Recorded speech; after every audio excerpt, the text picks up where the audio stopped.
Koalisi Masyarakat Sipil melaporkan seorang penyelenggara negara di Kementerian Pertahanan ke Komisi Pemberantasan Korupsi (KPK).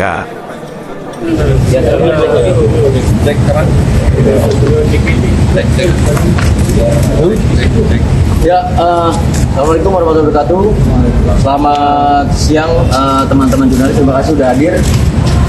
Hari ini ya, Koalisi Masyarakat Sipil untuk Reformasi Keamanan ya berencana untuk melakukan pelaporan atau pengaduan dugaan tindak pidana korupsi dalam hal pembelian pesawat Miras 2005 sebagaimana ramai dibicarakan.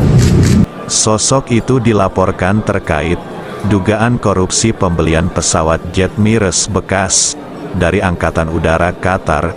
Peneliti Indonesia Corruption Watch (ICW), organisasi yang tergabung dalam koalisi ini, Kurnia Ramadana mengatakan, terdapat informasi yang menyebut bahwa penyelenggara negara di Kemenhan itu telah menerima uang 55,4 juta dolar Amerika Serikat. Apakah pembelian miras ini masuk dalam kategori dugaan tindak pidana korupsi atau tidak?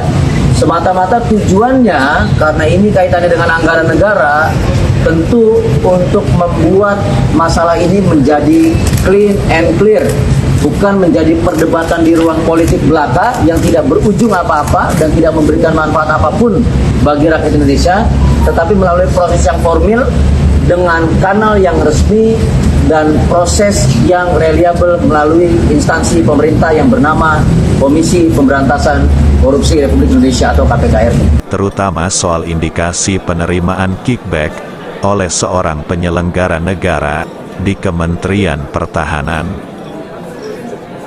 Kasus ini sebetulnya, kasus seperti ini bukan hal yang baru bagi KPK.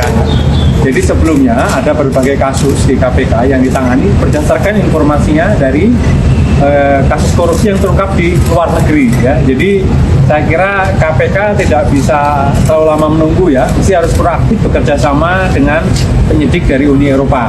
Ini sama seperti misalnya dulu kasus Garuda kan munculnya bukan di sini, ya. Informasinya muncul di Inggris gitu kan, dan juga ada banyak kasus lain. Oleh karena itu kemudian saya kira KPK harus mulai bergerak melakukan penyelidikan, bekerja sama mengumpulkan informasi awal agar kemudian bisa ditingkatkan menjadi statusnya menjadi penyidikan.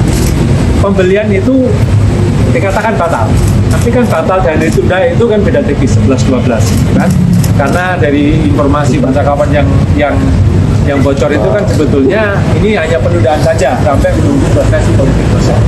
Apapun itu, tapi